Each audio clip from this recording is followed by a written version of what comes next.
Zerbo. Dans le Shangshung Niangyu, un texte appelé Zerbo traite spécifiquement de l'énergie et des actions. Zerbo signifie littéralement planter un clou. Pour fixer quelque chose, et dans un sens plus symbolique, river en permanence les actions du corps, de la parole et de l'esprit à notre niveau de pratique. Je vais paragrapher et commenter certains passages clés de ce texte. Quand une vision est un obstacle, tu as besoin d'un ami. Le mot vision ici fait référence au mouvement de l'énergie. Les amis dont nous avons besoin sont la renonciation et les pratiques préliminaires. Mais quand une vision n'est plus un obstacle, nous atteignons un stade différent. Lorsque nous avons développé notre pratique, ce qui était auparavant un obstacle devient favorable à notre pratique. Quand un feu grandit et devient un brasier, le vent attise la flamme. À ce stade, nous avons réellement besoin du vent, le mouvement de l'énergie pour éviter la stagnation et le développement de notre pratique. Et l'énergie des pensées et des passions nous est donc nécessaire pour nourrir la contemplation. L'utilisation des passions par le biais de leur intégration complète est appelée folle sagesse. La sagesse émergeant spontanément est la base. Tout mouvement de l'énergie, que ce soit une pensée subtile ou une passion grossière, surgit dans la base et prend place dans l'état de présence. Nous devons maintenant la maintenir continue dans l'état naturel. En identifiant les 6 consciences des sens à la sagesse émergeant spontanément, chaque fois que nous essayons d'intégrer un mouvement du corps, de la parole et de l'esprit. Les 5 poisons sont énergie. Tous les mouvements de la pensée et toutes les passions sont de l'énergie sous forme visible et puissante. Suivre les 5 poisons, là est l'illusion. Suivre les passions voudrait dire ne pas reconnaître leur réalité intrinsèque qui est vacuité. Percevoir les 5 poisons comme négatifs est erroné. Ceci signifie ne pas les reconnaître comme la manifestation de l'énergie de l'état primordial. Laisser les passions dans leur propre nature, telle est la méthode, tel est le moyen habile. C'est la voie supérieure pour intégrer les passions quand elles se manifestent, comme un flocon de neige fondant dans l'océan. Agir ainsi et obtenir le résultat qu'est la compréhension, tel est le chemin. Quand vous réalisez qu'il n'y a pas de séparation entre les passions et l'état pur de l'esprit, c'est l'état d'éveil. C'est la méthode habile du Dzogchen, où l'on utilise les passions sans les transmuter d'une manière tantrique,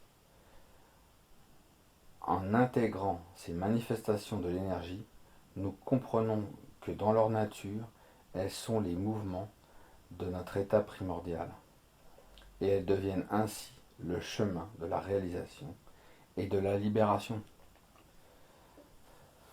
C'est à ce stade que nous devenons libres. Rien ne nous dérange et nous agissons selon la folle sagesse. Comme le disent les textes, nous nous conduisons comme un cochon ou un chien qui n'ont pas de considération dualiste.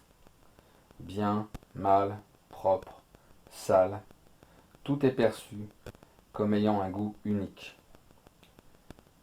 Un autre texte mentionne qu'à ce stade, nous devenons comme un petit enfant qui ne sait rien et fait n'importe quoi. Un enfant sans préférence ou sans concept de bien et mal, si bien qu'il n'y a rien à accepter ou à rejeter. Par le passé, certains pratiquants du Dzogchen firent des choses étranges et furent critiqués pour leur comportement. Mais les lamas du Dzogchen font des choses qui semblent folles au regard des conventions parce qu'ils ont intégré toutes leurs actions dans l'état de contemplation et n'ont donc plus aucune limitation. Les gens les blâmaient parce qu'ils se mariaient ou mangeaient de la viande, mais ils répondaient à cela que même leur manière d'aller aux toilettes n'était pas semblable à celle des autres. La folle sagesse, c'est agir en accord avec la vue finale absolue, la façon ultime de percevoir et d'être, celle du flocon de neige qui se dissout dans l'océan, dans lequel nous ne répétons plus sans cesse les mêmes actions de manière compulsive. Nous agissons au contraire avec un flot, abandon, ne renonçant à rien. Plus rien ne peut plus nous déranger. Tout s'élève et se libère à sa façon. Si nous faisons quelque chose, c'est bien. Si nous ne le faisons pas, c'est bien. Il n'y a désormais plus de règles à suivre. Cependant, nous devons développer notre esprit avant d'atteindre ce stade. Cela ne fonctionne pas si l'on tente de se conduire ainsi sans avoir d'abord atteint la compréhension correcte.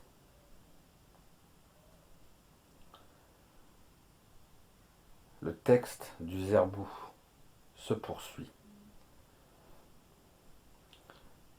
Adonnez-vous à toutes les activités sans incertitude ni hésitation, sans espérance ni doute. Toutes les actions sont entièrement libres.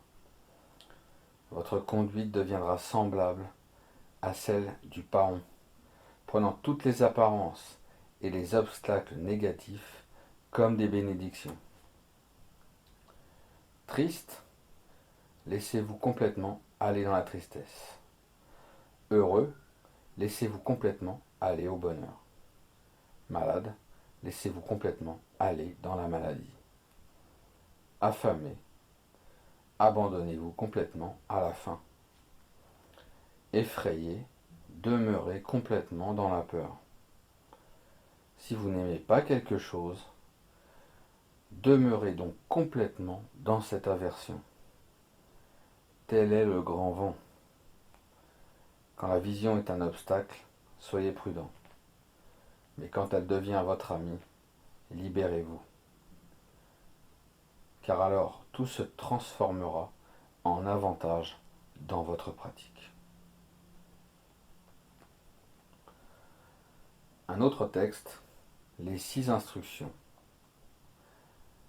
dit ceci. Ceux qui pratiquent les 5 poisons sont les meilleurs pratiquants. Parce qu'au lieu d'être un obstacle, l'énergie des passions devient un bienfait pour la pratique. Un autre texte. En agissant selon la folle sagesse, vous serez un réceptacle authentique de l'enseignement Dzogchen et vous accéderez à la dimension de l'or. Dans cette dimension, tout est or. Il n'y a rien qui ne soit l'état pur et parfait. Si tout est or, alors aucune chose n'a davantage de valeur qu'une autre. Il n'y a rien auquel assigner une valeur particulière, puisque tout est précieux. Il n'y a rien à cacher secrètement dans votre demeure et il n'y a pas d'activité à accepter ou à rejeter. C'est la voie ultime pour se relier à l'énergie en fonction de la diversité des expériences.